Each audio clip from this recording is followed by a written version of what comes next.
Place. We'll see. Okay, so we're going to learn Balaila Hahu Tafshin Chaf. This is a mimer. It's a fairly well-known mimer, mainly because towards the end of the mimer, the Rebbe got very emotional. The mimer talks about the status of the Jews in exile in Golus and how we break through the barrier. How if we don't see God, then we're not experiencing Him, we're not feeling Him, we're not serving Him. So how do we break free of that? How do we get through and reestablish that connection? So when the Rebbe spoke about that and spoke about the Jews' complacency or resistance in exile, in Golus, he broke down, and it was very hard for him to get through a portion of the mimer, and then he continued and got through the rest of the mimer. So that was one of the famous parts of this mimer that is why it's fairly well known. It's based on the first mimer that the Frierdiker Rebbe, the previous Rebbe, said when he got to America in 1940. When he had visited America in 1930, and then he said many mamor, many discourses. But the first one he said after moving to America, during World War II, when he finally settled in the United States, the first discourse was Balaila Hahu Tafshin in 1940, and this discourse is based on it. It opens with a verse from the Megillah, from the beginning of chapter 6 of the book of Esther. And since we're less than a month away from Purim, we're going to turn our attention to Purim and to learning this mimer. But the main gist of the mimer focuses on a couple of verses in Shir Hashirim, in Song of Songs. Actually, we just finished learning Basi Legani. So the words Basi Legani, I've come to my garden is a quote. It's the first verse in in chapter 5 of Song of Songs of Shir Hashirim, and the focus of this mimer is on the next few verses 2 through 4, I think, of chapter 5 of Shir Hashirim, Song of Songs, which we'll study that when we get closer to that. How's the angle here? Are we okay? A little close? Great. Okay. So let's start. So it's Balaila Hahu Tafshin Chaf. I'm not sure how you find the text online. Here we have copies. So hopefully people can follow along also at home. Okay. On that night, the king was awake. He couldn't sleep. His sleep was interrupted. This is the opening verse of chapter 6 of the book of Esther, where Achashverosh, the king, was unable to sleep, and he called for his book of Chronicles to be read to him. And at that time, Haman comes in to the king to ask him to hang Mordechai on the 50-foot gallows that he had, the 50-cubit gallows that he had built for him, and then Achashverosh has him take Mordechai, parade him through the streets, and honor him on account of saving the king's life. So maybe Rabbeinu Nisienu,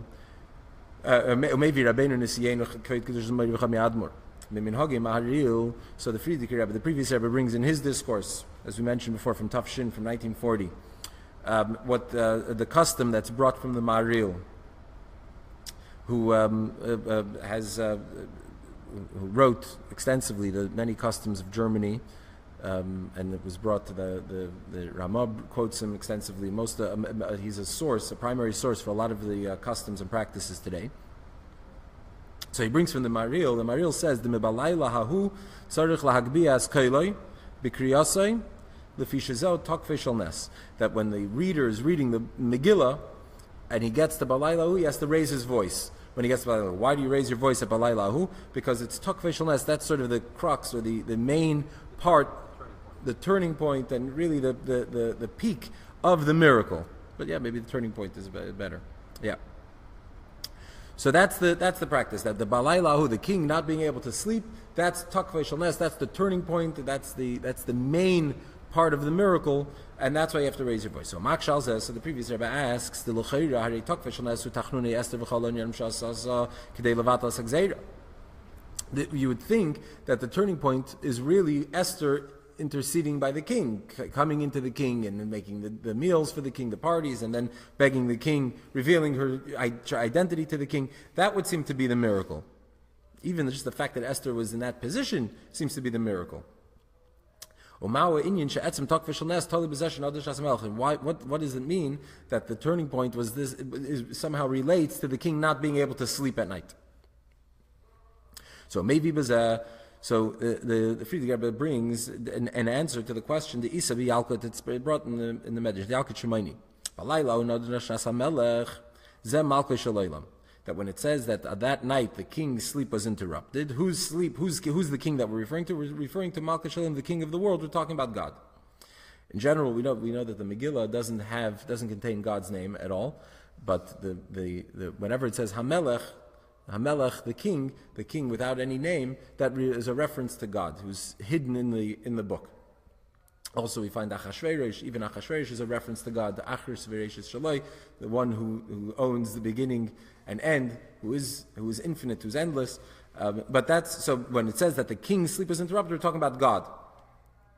The Inyan Zesh and and this idea that the king, meaning God's sleep, is interrupted, that is the turning point of the miracle. That's the peak of the miracle.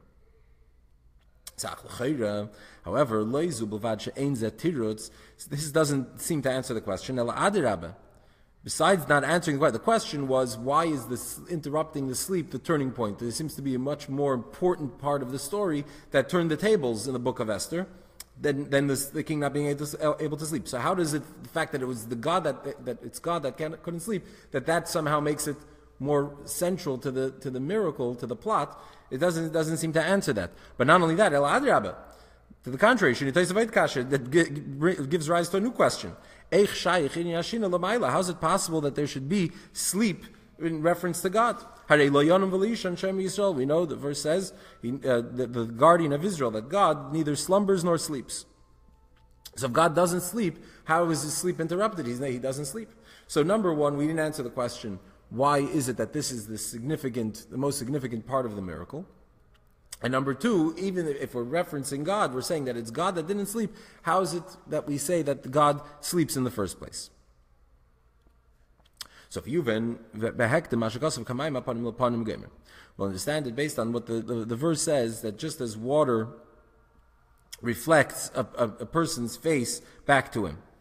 We know the known teaching of the Baal Shem Tov on the pasuk that says, Havayat Tzilcha, God is my shadow. It says, Hashem Tzilcha Yad Minacha, God is your shade, meaning your protection on your right side. So, but the literal translation of the word sail is shadow. So God is our shadow.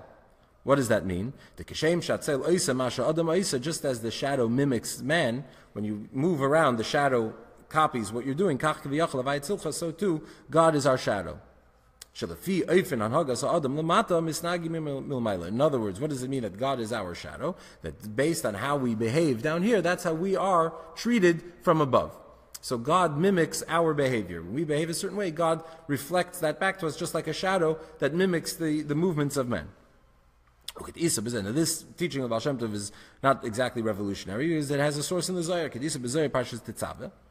Like we find in the Zohar in Parshas Tetzaveh, where the Zohar says, Tochazi, go see, Alma Tata Kaima Lakabla, that this world, the lower world, our world, is primed, is poised to receive from above. The Alma Ilah Lo Yoiv Le Ela Kegavna De Iu Kaima.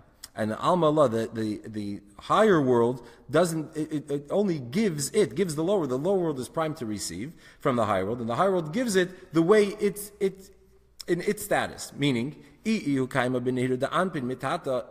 down here man is happy, so in a similar vein, he's shown happiness from above. When a person is happy, when he's happy and rejoicing, so too he draws from above. Just as he's happy, he draws joy and gladness and a pleasant and a happy face from above. The Zohar continues that if somebody is depressed and miserable, so it draws also depression and misery from above. So we see that our world is reflected above. Not that we reflect what's above, but the world above is reflected from us. So the way we behave, that's what causes the reaction from above. So that's how he explains in the Maimer, since the Jewish people are in a state of sleep, so that this caused that even though it says that God doesn't slumber or sleep, so nevertheless we had to look for a way to wake God up, to rouse him from his sleep. In other words, even notwithstanding the fact that God doesn't sleep, but the fact that we're asleep at the will, so that causes him to then mimic that behavior and also be asleep, so to speak. So what does this mean? So this is idea in general, this idea of the reflection, Hashem Tzilcha, this relates to the idea of positive thinking as well. When we talk about thinking positively and having trust and faith in God, when we behave in that way, when we're confident that everything will work out, so then ultimately things work out. And part of it is not just because, it's a result of our behavior. So our behavior, our attitude, and our approach and our perspective is what brings about a certain reality from above. Now, what does this mean that we're asleep, and what does it mean that God's asleep? What is the significance of sleep as it relates to heaven? What does this mean that the flow or the connection between heaven and earth is in a state of sleep? So that's what he continues now. So the previous Rebbe continues, explains in his discourse from 1940. That the general idea, the state of sleep down here in this world, is the state of exile. Like the verse says, I am asleep, and the Zohar explains, what does it mean that I'm asleep? I'm asleep meaning I'm in exile. Meaning that exile is similar to sleep. This quote, Ani Yeshena, I'm asleep. This is the beginning of the verses that we're going to get to later on in the Maimer, where we'll read those inside later when we get there. But the verse says, Ani Yeshena, I'm asleep. And when am I asleep? When are the Jewish people asleep? When we're in exile. Why? When a person is asleep, he's complete. His whole body is complete, just as when he's awake. Ella. It's just that his own powers, his talents, his capacities, his abilities, specifically his inner powers, his intellect, his emotions, aren't active. They're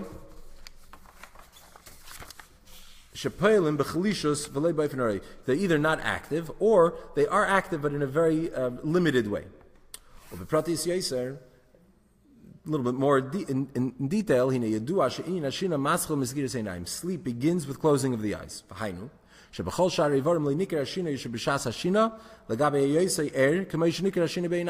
The most pronounced, the most noticeable difference between someone who's awake and who's asleep is it's in the eyes. When a person closes his eyes, they go to sleep, and that's the most apparent giveaway that a person's sleeping is if his eyes are closed. That's where you see it more than in any other part of the body. When he's asleep, his eyes are closed. Seeing, sight, is one of the most important faculties and functions of man. Both physical seeing, actually seeing with your eyes, physical sight, and also the idea of seeing with your mind. The verse says that the wise has his eyes in his head, meaning he can see. Intellectually, he's intelligent, and the fool goes around in darkness. What does it mean? It doesn't mean that literally or physically the wise one can see and the fool is blind physically. It means intellectually that the wise one is somebody who sees with his mind's eye, and the fool doesn't see. So what makes a person a wise, a smart, intelligent individual? The seeing of his mind's eye. But when a person's in a state where he doesn't see and he's not aware of what's going on around him, that's called sleep. When you're asleep, you're not aware of what's going on around you. So that is sleep, physical. When a person sleeps, his eyes are closed. He doesn't see physically, but it's not just that he doesn't see physically. He also doesn't see. We're talking about metaphorically, meaning seeing intellectually. He lacks awareness. And so too, when we're talking about hearing, which is lower than seeing. It's the next step down in the person's hierarchy. The ikar inyan hashmiya hu inyan avchana. What is hearing? Hearing is discernment, to be able to discern. The verse says that the ears discern the words. But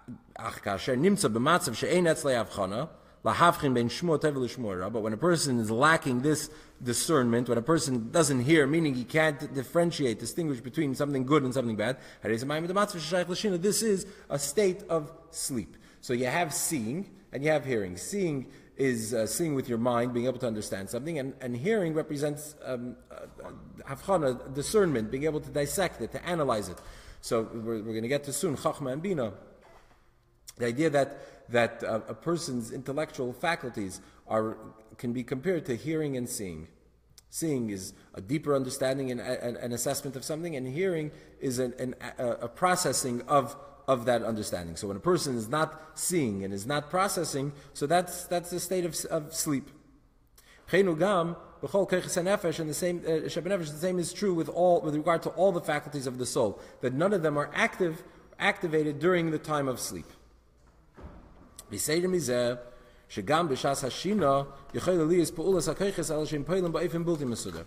More than not being active, but it's possible that during sleep a person's faculties his capacities are activated, but they're acting in a totally unorganized way.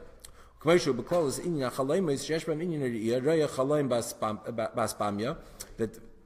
you have like dreams, that like the Gemara says, a person could be sleeping here in Bavel, in Babylonia, and he sees what's going on in Aspamia, which is far away. So you could see something very, very far away in your dream. So too, in dreams you have the concept of hearing, the discernment, and you have the other faculties. But however, since he's in a state of sleep, you can combine two opposites to an extent where they're totally opposite of reality, you could see a false reality. Sorry? Out of nature, out of reality, like the famous example about seeing an elephant pass through the eye of a needle. So it's totally disconnected from reality. So therefore you have the capacity to see and to hear, and you can feel, you have emotions, your heart could be racing, you can be sweating, there are all kinds of things that can happen while you're sleeping, but it's all happening from a totally chaotic, non-truthful reality. Yeah, but it's not rooted in anything real, in any reality. So yeah, sometimes there could be dreams where you do have that. People can get insight in their dreams. That Talmud Chacham could learn have new understanding. That's the idea that we get that these faculties are functioning during sleep, but in a disorderly way. So the flip side of it, and the positive, is somebody who can merit to understand something in their sleep. When in the regular state of being awake, they're not open to be able to understand maybe something so deep. But when the strictures of reality, of the material reality are lessened, weakened, so then they maybe can access that. Yeah, it's like a state of sleep. But it's divorced from this physical reality. Okay, so the point is that when we're sleeping, our faculties, our capacities, our intellect, our emotions, all of these things are either non-active or active, but in a chaotic kind of a way. So the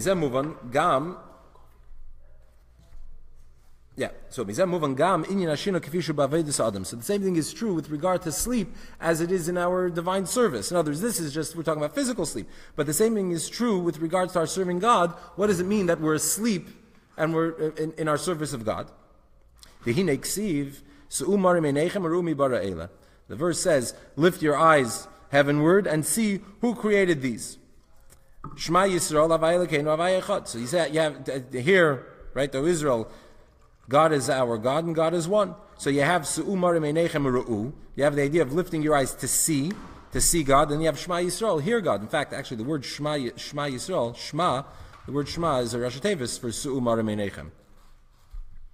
So we have the idea of seeing in our service of Hashem, and hearing, meaning understanding God, relating to God. So in your the idea of seeing and hearing intellectually, chachma bina, the idea of chachma, which is seeing, chachma, which as we've explained, chachma, wisdom, the highest intellectual capacity, a faculty, is one where there isn't understanding. You just see the thing as it is, even without understanding. So that's chachma, is the idea of re'iyah, of seeing, of intellectual seeing, and shmiya, hearing, which, as we said, if somebody's talking and you're not processing what they're saying, then you're not hearing anything. It's going in one ear out the other. When you hear, it means you're processing, as we wrote the pasuk, eisen milin tivchan, that in order to be considered hearing, you need to be able to process it. So Shema Yisrael is the idea of processing this idea. So you have Re'iyah and Shmiya Chachma and Bina. Bina is the idea of processing, understanding the Chachma, understanding the idea, and making it relatable, understandable. So we have to serve Hashem in a way that we see and we hear, and meaning with our mind, understanding God, understanding Him thoroughly, and to such an extent that it then also comes in a way of actually physical hearing and seeing. But when a person is lacking this seeing and hearing, meaning he's at a state, he's sleeping, and in exchange for seeing and hearing, he's lacking it, he doesn't have it, then he can fall to the greatest depths. This is also why Golus is called, exile is called sleep. Because when the Beis Hamikdash stood in the times of the temple, we were able to see God. Like the Chazal tell us in the Gemara, the pasuk says, we talk about the 3 pilgrimage holidays, the 3 times a year that we're obligated to go up to the temple to spend with God, right? So it says, Yera'eh. So the Gemara learns the word Yera'eh could also be read Yira. So it could be read in both ways, to see and to be seen. So what does it mean? So Gemara says, just as God came to see, He comes to the Beis Hamikdash on the holidays to see us. The same thing, He also came to be seen, meaning that when we came to the Beis Hamikdash, we saw God. And as we know, also Pirkei Avos tells us that there are 10 miracles that occurred daily in the Beis Hamikdash, which are miracles. If you read the detail in the Mishnah of the miracles that happened, those are things you're able to see. You came to the Beis Hamikdash, you're able to see the miracles. So we're able to see God not just intellectually. I'm sorry? Miracles happen to you personally. Also, yeah, absolutely. Yeah. So you're able to see God. So it wasn't just that you saw Him intellectually, Shema Yisrael and Sumar Menechem, an intellectual seeing and understanding God, but it was also physical. You're physically able to see with your physical eyes. However, when the Beis Hamikdash, after the Beis Hamikdash is destroyed, we don't see our miracles. What does it mean? That we don't see the miracles. That doesn't mean that there are no miracles. It doesn't mean there are no miracles. It says, our miracles, meaning the ones that are happening, it's just that we don't see them. There are miracles that are happening.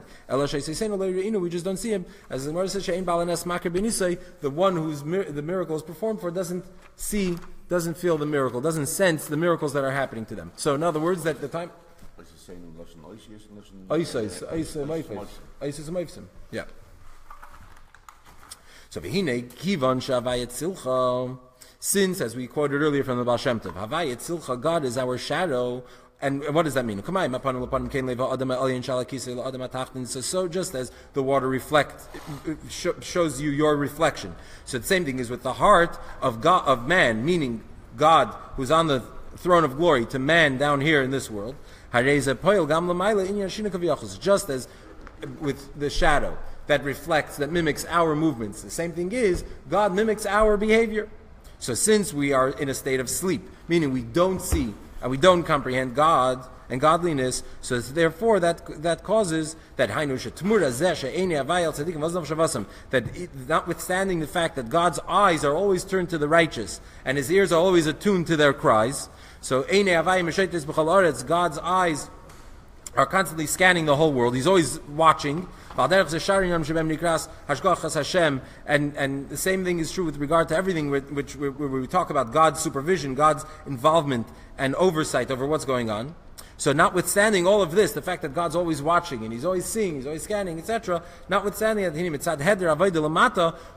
through our lack of serving God down here, meaning that we're in a state where we don't see Him, we don't see Him, we don't comprehend Him, we don't relate to Him. So that causes that God ends up retreating to the highest heights, higher and higher. And this causes that God is in a state of sleeping, which causes that God's hashgacha, His watching over this world happens in two extreme ways. On the one hand, there will be good that's being given down here in this world. However, it's not going to go to the right place. However, it'll go, God forbid, to the opposite to the opposite of where it's supposed to go. Till the point that it can be totally against truth, that in exchange for the fact that since God chooses us, He elevates us, it causes that the foreigner among you is elevated, as is enumerated in the parsha, where God talks about all the terrible things, God forbid, that will happen in the time of exile if we're not serving God. So, what does this mean? We asked, how is it possible for there to be sleep? So we quote from the Baal Shem Tov, Havai Tzilcha, that God mimics our behavior. So if we're asleep, that causes God to be asleep. What does it mean to be asleep? What it means to be asleep is that we don't see and we don't hear, and all our faculties, all of our powers, and all of our energies are not invested in serving God. And just as when you're sleeping, you're not seeing, you're not hearing, the impossible can happen, and all kinds of opposites can suddenly come together and coexist, even though it's the opposite of true reality. So the same thing, that causes that God also is in a state of sleep. So even though He's constantly watching us and everything that we have is constantly coming from God, but it comes in a manner of sleep, meaning that it goes in the wrong places. It goes to where it doesn't belong. So when a person's awake, every one of their faculties goes to the right spot and does the right thing. So you have a capacity to see. So when you're awake, that energy of seeing, that power of your soul to see, is expressed in the eye. It goes into the eye, and that combination allows you to see. The capacity to hear goes into there, you can hear. The capacity to feel, everything goes into its right spot. The movement in the hands and the feet, everything in its right spot. But what happens when all of those powers retreat? When you sleep and all of them retreat, they go back to their source. So then, the power to see could be in the foot, and this could be in the head. Everything goes in a chaotic manner, in a chaotic way, and therefore you don't function properly. So the same is true that even though there's a divine energy that's coming down from above, but in a state of sleep, it goes in a chaotic way. It can go into the wrong places. So even though normally the way things should go when we're conscious, when we're awake, if God chooses us from among the nations, and therefore He says, He elevates us. So rather than being elevated, the opposite happens. We end up being, God forbid, the opposite of elevated, and those that don't deserve to be elevated are elevated. Okay, so that all represents sleep, where things are happening in a chaotic way, in an opposite, and not in reality. How are we doing on time? We have another 5 minutes? Okay. Let's finish this chapter. Okay. So the Friedrich Rebbe, again, in his Maimer, explains the idea of ura, wake up. Why are you sleeping, God? How do we break this? If we're in a state of sleep, and that causes God to be in a state of sleep, how do we break this? So the answer is, this happens through our serving Hashem with Mesiras Nefesh, with self-sacrifice.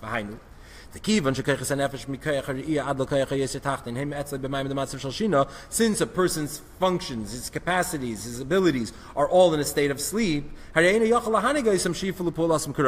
can't. How do you wake them up? If they're sleeping, then they're not functioning properly. To the extent that they can actually lead you the wrong way, because you're seeing things that are maybe not true. That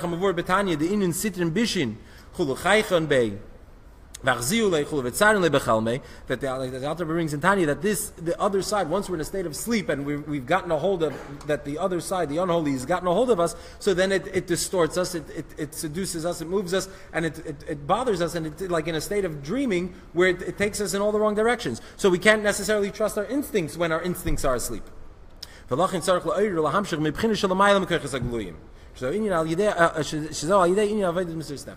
how do we then wake up? The only way to do it is to activate something that goes beyond our our functions, which are asleep. And that is the four of Mesiris Nefesh. This then causes above that in exchange for God retreating above Tishan Havai in a state of sleep, this causes an awakening of the king. He wakes up. And this begins a process of God neither slumbering nor sleeping. This is the meaning of Ani Yishen of Libi, that I am asleep but my heart is awake. That notwithstanding the fact that I am asleep in exile, meaning me, my intellect, my emotions are all asleep in the service of God, nevertheless we call Malcolm Libi, my heart is awake. Hainu. A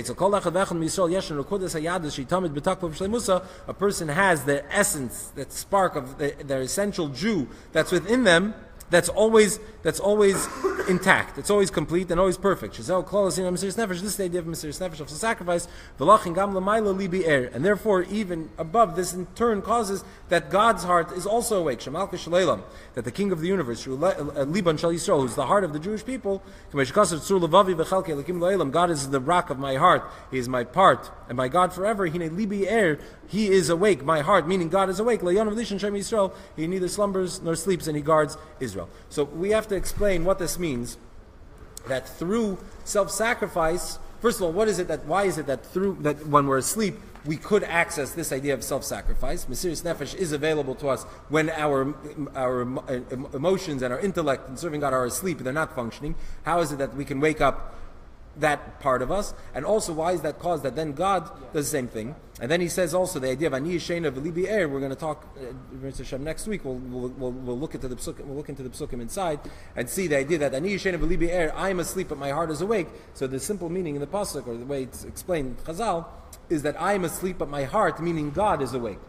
So here the Rebbe explains it in two ways. I am asleep, meaning my conscious self is asleep, but Libi, my heart, meaning my essence, which is where Mesiris Nefesh comes from, is stirred from the essence, that is awake. And that causes Libi Er, that God, my heart, a reference to God, it also then awakens, and we have that concept of Ura Lamasishin Hashem, that God is awoken, and He doesn't slumber or sleep. So again, what we still have to explain before we move on to chapter 3, and we'll explain this beginning of next week, is the idea that the self-sacrifice is something accessible. What does it mean? Why is it that self-sacrifice is something accessible even when we're in a state of sleep? And then we'll move on to chapter 3.